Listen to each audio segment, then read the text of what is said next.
One person, talking, uninterrupted, unhurried, pausing, thinking, deliberate.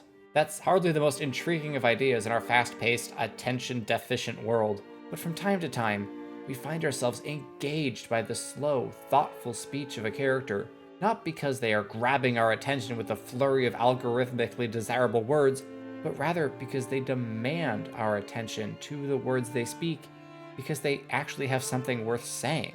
Among all the things that set Andor apart, perhaps none stand out quite so much as the not one, not two, but 5 excellent monologues. These speeches are simply some of the best writing I've had the pleasure of listening to in the modern era, and today I'll break down just why that is. It all comes down to 3 P's: philosophy, power, and poetry. Actually, there's one more P. Privacy, thanks to Aura, the sponsor of this video. As someone who spends far too much time online, and whose face has been seen by hundreds of thousands of people, I'm so sorry. I recognize that privacy is becoming a foreign concept. Data brokers all across the internet are willing to sell your personal data, full name, home address, email address, social security number, bank accounts, healthcare information, everything, to anybody and everybody willing to pay. Aura shows me which data brokers are selling my information and automatically submits opt-out requests on my behalf. Not only does this reduce the amount of robocalls and scam texts that I receive, it also protects me from hackers who might try to use that personal information to gain access to my social media profiles, or my bank account, or other sensitive information. But Aura isn't satisfied merely with keeping my data safe. It protects me from invisible online threats by providing features such as VPN, antivirus, parental controls, identity theft insurance, and more, without the hassle of multiple apps to manage. It's super easy to set up, and I get it all at one affordable price. You may have 1 or 2 of these tools already, but not having Aura is like locking the front door and leaving the back door wide open. Aura is always on, doing the hard work of keeping me safe and keeping my data private, so I don't have to spend time and energy worrying about my online safety and privacy and can instead focus on other tasks. I value my privacy and I value yours. You can go to https://aura.com/mastersamwise to start your 2-week free trial. Link is, of course, in the description. And thank you to Aura for sponsoring this video, to which we now return. What exactly is poetry? What does it mean for language to be poetic? I'm sure there are dozens of different definitions, but for this video, we're sticking with this one. Poetic language is the fullest possible language. Poets pack the absolute maximum of meaning in every sense of the word into every part of the poem. Andor's monologues are, by this definition, downright poetic. Not a word is wasted. Every syllable has meaning. The speeches are concise, lasting only a few minutes at the most, and yet they convey so much in that time. In only 166 words, Luthen lays out his entire personal philosophy, which we will unpack in short order. Nemik's manifesto is 6 words shorter, and yet it manages to convey clear ideas about freedom and tyranny, hope and despair. Kino Loy's monologue from the prison control room is a whopping 280 words by comparison, and it displays the incredible growth of his character, reflecting the themes we'll later find espoused in the words of Nemik and Marva, whose brief yet rousing speech portrays the entire history of a generation and provides the motivation to ensure the mistakes of their past do not persist into the future. However, being succinct and having a point does not make language poetic. You could very easily have had Marva say something like, "We didn't realize how bad the Empire was, but now we do, so let's fight them." Or Luthen could say, "I have to do terrible things, but it's for a good cause, so I do them anyway, even at great personal cost."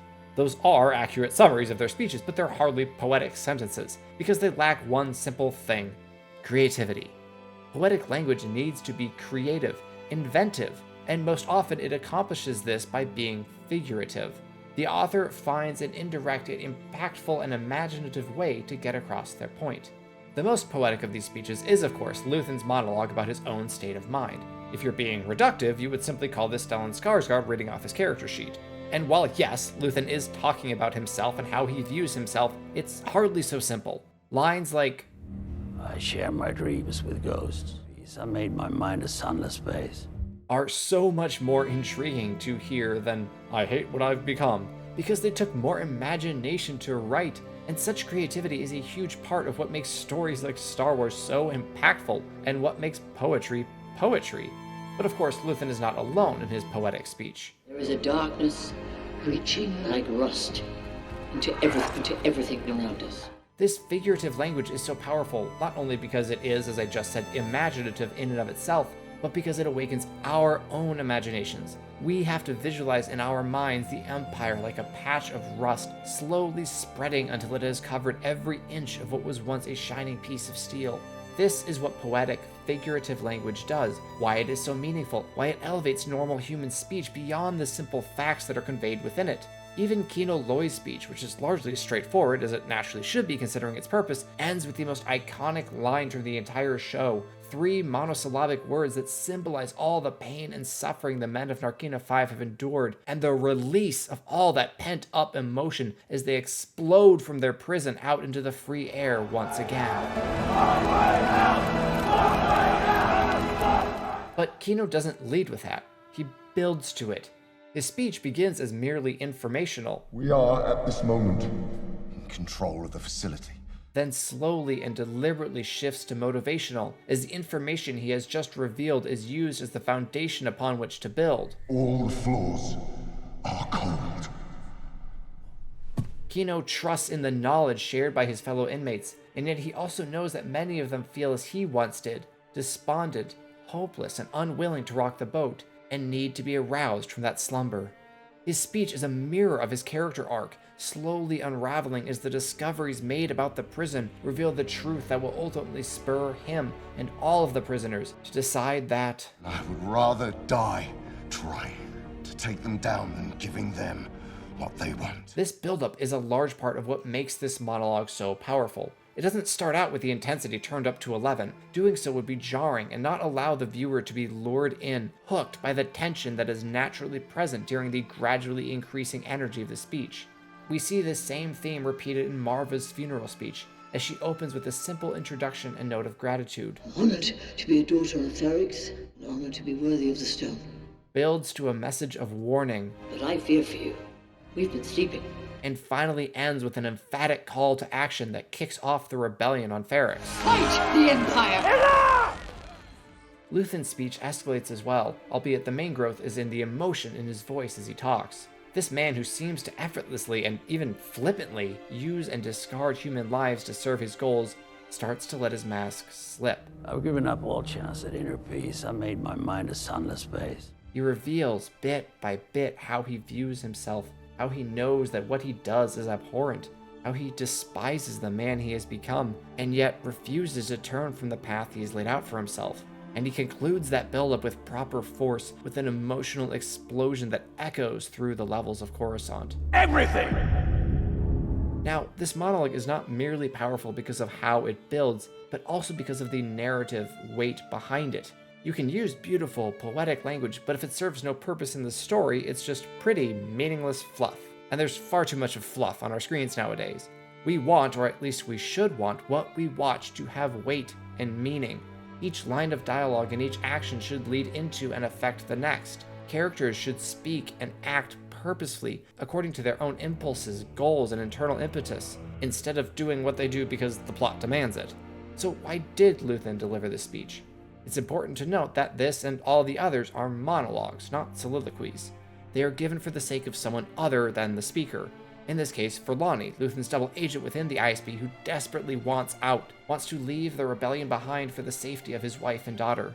His question, And what do you sacrifice? is the cause for Luthen's revelation. Luthen doesn't just let the mask drop because the audience needs to know what he thinks of himself. He does so intentionally and calculatedly, which is very much in line with his character throughout the series, because revealing his inner turmoil is how he will accomplish his goal in this scene. Just stay with me, Lonnie. I need all the heroes I can get. While we can certainly appreciate the artistry of the speech in a vacuum, it is made so much more powerful because the words spoken mean something. They enlighten our understanding of the character and they push the plot forward, all while remaining creative, imaginative, and poetic. That is why this monologue is so brilliant. It's hardly alone in that brilliance, and while Luthen's speech is unmatched in terms of its powerful figurative language, the emotional intensity and character and narrative weight behind 3 other monologues equal or even surpass those found in this scene. Let's begin with the longest of these, Dedra Meero's interrogation of Bix Caleen. Dedra's monologue is a prime example of how to build tension. As the ISB officer talks to Bix, who is sitting while Dedra stands, putting her at a disadvantage, We can feel the figurative net that Deidre describes tightening and closing in. You're in my net, Biggs. Where Deidre was previously viewed as a competent, eager, and passionate member of the Empire's intelligence agency, this scene establishes her character trait that has been hiding beneath a thin veneer just under the surface, her ruthlessness. We saw hints of it before in the ISB meeting room, but it's one thing to speak ruthlessly and quite another to act in the same manner. And, well, Deidre accomplishes both quite effortlessly here. She will get what she wants. She says so in no uncertain terms. She would prefer to get it the easy way, the quick way. I don't like wasting time. But her victory in this battle of wills is inevitable. She just has to convince Bix of that fact. As with Luthen's speech, Deidre's is meaningful in that it moves the plot forward. It is also completely consistent with what we know about her, and yet it simultaneously enhances our picture of her character. It means something. It makes us feel something. Before this scene, she was intriguing, perhaps even a tad sympathetic. Now she is terrifying. A monster who will stop at nothing to enforce the Emperor's will. The very worst thing you can do right now is bore me. I want to quickly note how that line mirrors her opening statement, I don't like wasting time. re-emphasizing the point and giving it added weight. It's a small touch, but those are the little details that really help set these speeches apart, that make them memorable. And that's what we want, right? Or at least what we should want. We should hope that our entertainment leaves an impact on us, that it does more than simply fill the void for a few hours or a few minutes. As I noted earlier, these speeches are not remotely long, and perhaps that's what makes them so memorable. We can practically memorize them after watching them only a few times. Kino Loy doesn't give a protracted speech. There naturally isn't time for that. The situation is urgent and quick action is required, and yet his monologue still builds in power and weight in brilliant fashion. It begins simply, factually, lacking emotional intensity. We are, at this moment, in control of the facility.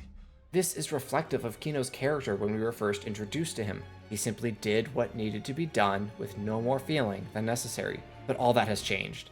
We saw him develop as he wrestled with Cassian's desire to escape, as he realized that none of them were getting out alive, and then as he finally dropped this line at the end of the previous episode. Many guards on each level. Never more than 12. This realization of Kino's growth as he urges his fellow prisoners Run, climb, kill! is incredible. There is so much weight behind his words, years of endless toil finally coming to an end, and the men who hear those words innately grasp the full meaning behind them. There's a reason Cassian tells him, It has to be you. Andor has hardly just arrived, but Kino Loy has struggled, suffered, and survived in Narkina 5 as long as any man there. And while the other inmates may not know him personally, his name and position being broadcast tells them clearly that he knows their pain, that he understands what it truly means to be beaten down into hopelessness, and yet he was able to overcome that despair and climb out of that pit. And so, they can too. Kino Loy was their manager, and the men trusted him to keep them on task and in line with what the Empire demanded, thus ensuring their continued survival. Now he shows us that he has become their leader, who promises not surviving, but living. This attitude is reflected in Marva's speech to the citizens of her home planet, and we'll cover that philosophy in due time, but first let's examine how Marva's emotion helps gradually build the weight and power of the funeral scene. Again, we see similarities between her monologue and Kino's as she introduces herself. My name is Marva Carassi Andor. And as with the earlier speech, Marva connects with the people whom she addresses, reflecting on their shared history. I was 6, I think.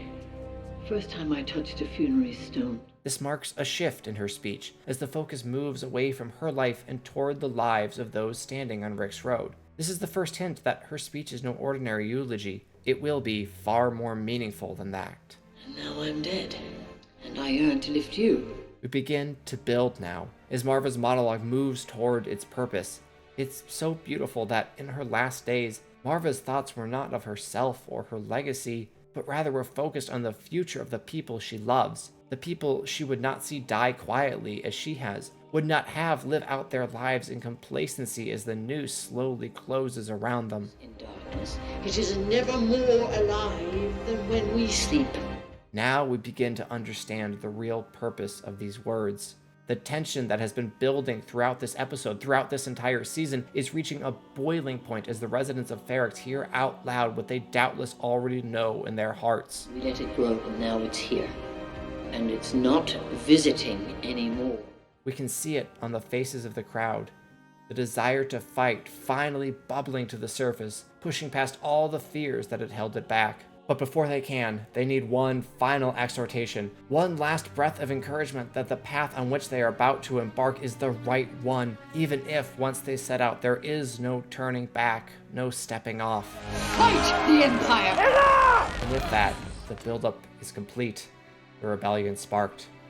Marva's monologue has so much weight behind it because of who she is. Her character is established as honored and respected on Ferrix. Because we have, along with Marva, watched the Empire close its fist around her planet, and because we understand the relationship between the two. In Episode 7, Announcement, Marva refuses to leave along with Cassian, proclaiming how the very act of rebellion in which he participated gave her the courage to finally stand up to the Empire which had so long cowed her, to the point that she wouldn't even walk through Fountain Square in order to avoid the horrific memories associated with that place. I heard that. I put on my best coat and I walked across the square with a smile on my face. So this moment serves not only as the apex of the show's plot, the culmination of all its major events, it is also the peak of Marva as a character. Her own ability to wage war against the Empire may have been cut short, but her final words proclaim one unassailable truth. It is never too late. What truly makes these monologues so memorable, so impactful, is not just their artistic creativity.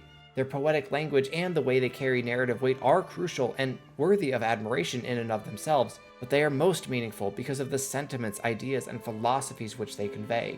Marva spent 13 years watching the Empire go about its business before, at the very end of her life, finally deciding to do something about it. Kino Loy spent who knows how long in prison, never daring to hope for anything more than the day when he would be released, before finally, with less than a year left on his sentence, discovering the courage to fight for his freedom.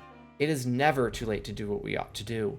As long as we draw breath, we can make the right choice. We can choose to fight even when we had for so long chosen to run away or to do nothing. Without so much as a word said regarding this theme, Andor displays it clearly through the life and actions of its characters. It is, quite simply, exquisite. And while that and many other subtle themes can be found running throughout this and other masterfully told stories, for the remainder of this video we'll be discussing the philosophies espoused, if not stated outright, by the deliverers of these monologues. The most prominent tenet put forth by these speeches can be summed up in the last words of Nemik's manifesto. Remember this. Try. It's amazing, really. Just last month I talked about Iroh's wisdom in regards to hope. How simply doing something, putting one foot in front of the other, is what you have to do in the darkest times when all seems hopeless, and inaction seems like the only viable course of action. And here, this theme re-emerges in a completely different work made some 15 years later. This is why these are the stories that stay with us. They espouse eternal and universal truths. They may not be perfect or completely free of anything condemnable, but modern stories still can and do display lasting values that have been worked into the art of storytelling for millennia. We need to try. We need to fight. This has been true since the beginning of time and will remain true until the end. We will certainly have our doubts. And maybe it's true. Maybe fighting's useless. But the very act of getting out of bed and purposefully starting a new day can be a victory. Even the smallest act of insurrection pushes our lines forward. In our lives, however big our battles are, the smallest victory is still a victory.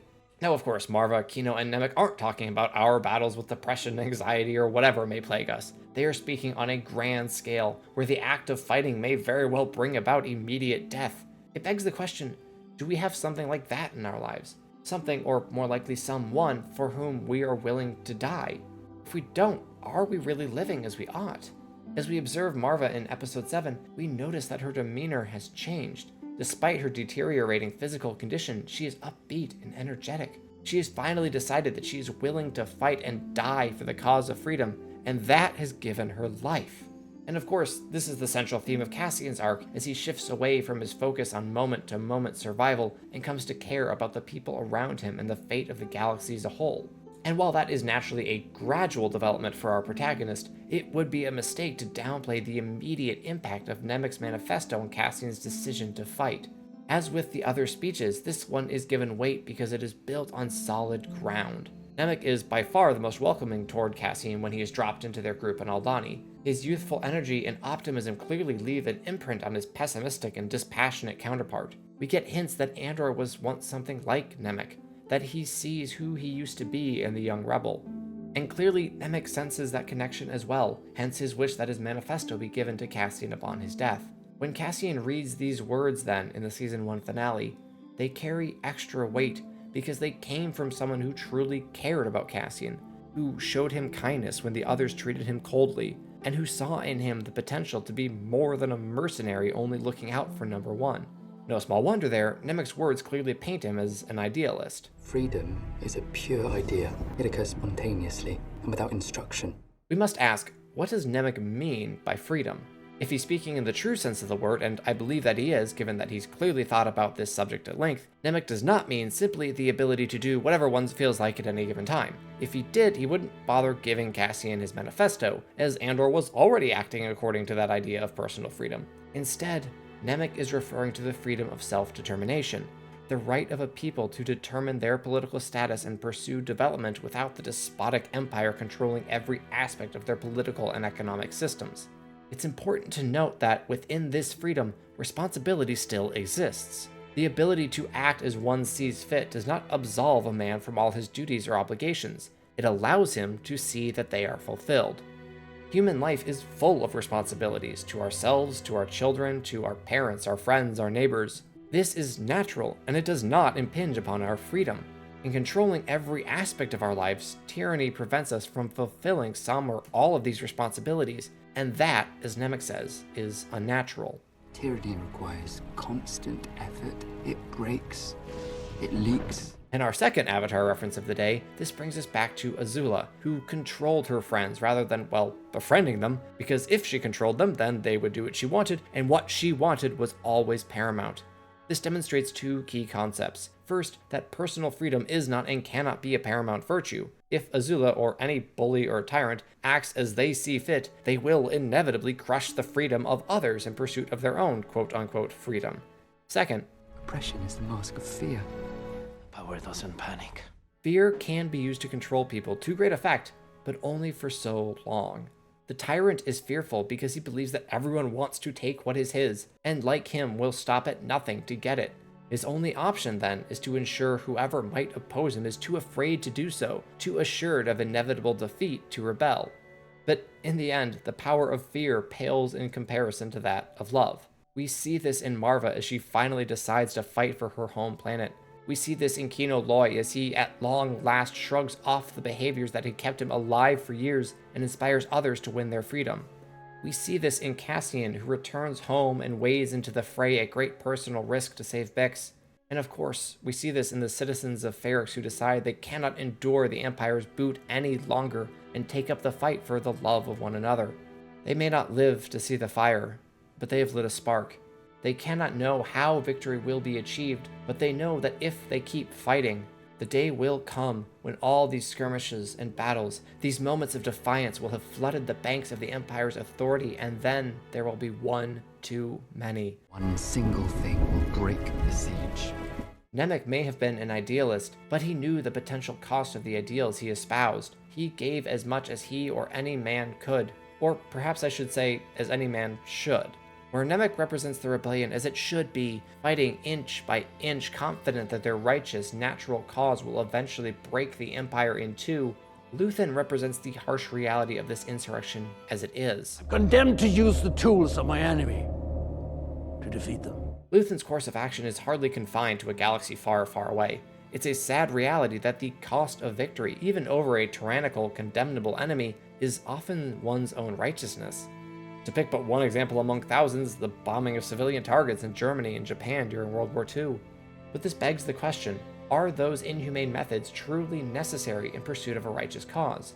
Nemec certainly wouldn't think so, since Even the smallest act of insurrection pushes our lines forward. one would think no matter how little progress is made, as long as the fight continues, victory is eventually assured. Luthen doesn't choose to sacrifice Krieger in order to keep Lonnie's cover intact because it is the only possible solution to his problem, but because it is the most effective one. It is the move that will provide the shortest path to overthrowing the Empire, even though it comes at great cost, both to Luthen's forces and to Luthen himself. I wake up every day to an equation I wrote 15 years ago from which there's only one conclusion. I'm damned for what I do. Star Wars has always believed in life after death. If you strike me down, I shall become more powerful than you can possibly imagine. But this is the first time, as far as I know anyway, that anyone has expressed a belief in death after death. And it makes sense, of course, if there is a higher plane of existence, and how you act in the present life determines how you exist in the next one, then of course what you do matters. Of course there is the possibility for separation from the Force, or whatever you want to call the Star Wars equivalent of hell. It's fascinating to hear that belief expressed by one of the good guys, by a rebel fighting to take down the evil Empire. Surely such a cause sanctifies his actions, no? Well, Luthen clearly doesn't believe so. I yearned to be a savior against injustice without contemplating the cost, and by the time I looked down, there was no longer any ground beneath my feet. What is The end doesn't justify the means. It can't, because if all the good guys fought however was most effective, they would cease to be good. And Luthen acknowledges this. He admits that he isn't justified in fighting this way, and yet he persists in his chosen course of action anyway. That's remarkably intriguing. To know what you are doing is wrong, to know that it will ultimately cost you everything, and yet to do it anyway, in the hope that those who come after you will not have to fight as you did. It's a philosophy unfamiliar to me. Those who perform horrendous acts, whatever their cause, tend to justify them in one way or another. They believe that a good end does sanctify an evil mean, or they reason that the act itself wasn't really so evil. Luthen does neither of those. The ego that started this fight will never have a mirror or an audience or the light of gratitude. This line makes it clear how his philosophy differs from that of Nemec. The ego that started this fight, not the ideal or the hope, but the ego. Luthen set out on his rebellious path because he believed that he could take down the Empire. Not that he could provide a spark or even just the first strike of the flint, but that he could achieve victory. I don't know if he believes that now, but he certainly did at the start, and he is still prideful enough to continue that fight, even though he is fully aware of what it will cost him. Everything! This is just an incredible depiction of how our pride refuses to let go of what it wants, how it drives us to do despicable things in pursuit of that goal, how it refuses to be set aside even when it becomes clear to us that we cannot possibly be justified in our actions. In the fantasy genre, we are used to seeing the good guys do good things and the bad guys do bad things. Oh, sure, our heroes struggle, make mistakes, and do in fact have growth and actual character arcs, but Luthen is on a whole other level. He is openly acting contrary to how one should act given his assumed political philosophy. He is a good guy doing bad things, which stands in stark contrast to pretty much every other Star Wars character, but it works for this reason. Good and evil, black and white, are still very much intact in this story, as is appropriate in this genre and world. Luthen is not what people like to call morally gray. For one thing, because that doesn't exist, that's not how morality works. For another, because he very clearly states that he is not gray, but rather admits that he is entirely in the wrong, that his pride will not let him change his ways or repent of the sins he has committed in pursuit of his cause. This acknowledgement from a rebel, the group of people we have been conditioned to cheer for since 1977, is thought-provoking. It makes us look inward and think deeper about how we might act according to our own selfishness and pride, how we might pursue what we want without regards to the cost, justifying ourselves along the way because what we want is good, right? And maybe it is, but that doesn't mean the path we've chosen, which is often the straightest and easiest, is the right one. Pride is possessive. When allowed to take over, it will not relinquish control easily, especially not if, as Luthen finds, its methods of getting what it wants are effective. And when you're in a war, the most effective means are often the most heinous ones. Indiscriminately bombing to inspire fear, sacrificing fresh and inexperienced troops as a diversion, and torturing conspirators to gain information, which is exactly what we see Dedra Meero do in Nobody's Listening. Dedra is clearly willing to do whatever it takes to get what she wants, what her empire demands she obtain. I would say that Dedra's philosophy believes that the end justifies the means, but she seems to transcend that simple utilitarian notion. The end is the end, and the means are the means. That's it. That's all there is to it. There is no question of justification. There is no need for it. The ISB simply does what needs to be done for the sake of the Empire. In order for something to be justified, it first has to be unjust in nature. Nothing that Dedra says ever gives the indication that she believes the torture she inflicts is immoral. The closest she comes to that is this. Now, I would prefer a conversation rather than put Dr. Gorst back to work. But that line simply states her preference. Well, what does Deidre want? She wants to operate efficiently. I don't like wasting time. And if Bix were to simply cooperate and not quote-unquote force Deidre to call in Dr. Gorst, things would move along much quicker and more smoothly. The pain inflicted upon Bix is completely incidental, an unimportant side effect of the method needed to acquire the requisite information. It's an unfortunate necessity simply because, as far as Lieutenant Miro is concerned, it will take longer, and for no other reason. This particular line of thinking is so terrifying because it treats everyone and everything as an object to be used and then discarded when no longer needed. It is utilitarianism to the highest degree, with the ultimate good to which all other goods must be subject being the continued existence of the Empire's iron grip around every system in the galaxy. Utilitarianism is inherently flawed due to its lack of regard for the human person as an end in and of itself, but when that ultimate good is determined by a tyrannical government that promises, no really, we know best, the horrors that can come from adhering to this philosophy become all too obvious. At the surface level, Luthen subscribes to the same philosophy as Deidre, but where she doesn't dwell on right and wrong even for a second, Luthen is tortured by the contrast between the righteousness of his cause and the heinousness of his actions. In case you couldn't tell, Luthen's mindset fascinates me. I want to call him utilitarian, but he's not. He must believe that, if everyone on his side acted as he did, they would be no better than the evil empire which they seek to overthrow. Luthen acts like a utilitarian, but he thinks like a Kantian. He knows he should act as he would have others act, but his ego and pride will not let him do so. They force him to fight like the Empire fights, because in his mind that is the only path to victory. And he acknowledges that this makes him a villain within an army full of heroes. Just stay with me, Lonnie. I need all the heroes I can get. I wonder what they're going to do with him in Season 2. His methods stand in such stark contrast to the ideals of Nemec, whose manifesto had such a deep impact on Cassian that I suspect those two will clash in that regard. And most likely Luthen doesn't make it out alive, considering he is of course not in any subsequent movies, so will his mindset change? Will his pride relent? Or will he continue on the path he has set out for himself until the very end?